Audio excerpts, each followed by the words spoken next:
second destination in La Union. So after po namin dun sa grapes picking sa Gapus Farm, syempre, gora na naman ulit para lumipat sa ibang destination. At ganyan kaganda ang mga dadaanan natin, mga ka-fasting. At yan, may next tayong pupuntahan dito pa rin sa La Union. At kami-kami pa rin po magkakasama. 3 po kami dyang nakasingle na motor at isang sasakyan. Nandito na tayo sa Pepitas Man-Made Forest.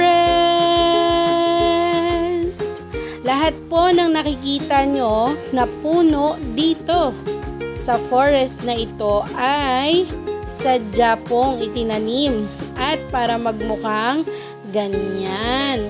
So yung isang mahabang trail po ng daanan ay makikita nyo ang ganyang kagandang mga puno na napakatatayog at napaka-green, diba naman? At thank you so much po syempre kila Ate Nichelle sa pag-invite sa amin. At yan nga, nakapag-picture taking pa ang mga models. At ang ganda-ganda sa paningin at sa pakiramdam pag nakakita ka ng napakaluntiang lugar.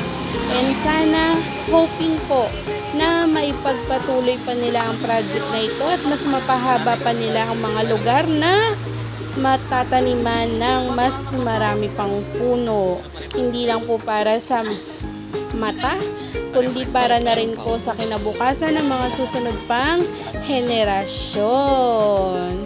So yun, nag-enjoy kami mag-picture-picture kahit namang tatakbo ka talaga. Dahil sunod-sunod po na dumadaan ang mga sasakyan at kailangan mong tumiming para makakuha ka ng magandang anggulo at magandang pictures habang wala pang dumadaan. At ayan nga mga kapasting, ang Pepitas Man-Made Forest. Hintayin nyo po, meron pa tayong 3rd, 4th, and 5th destination.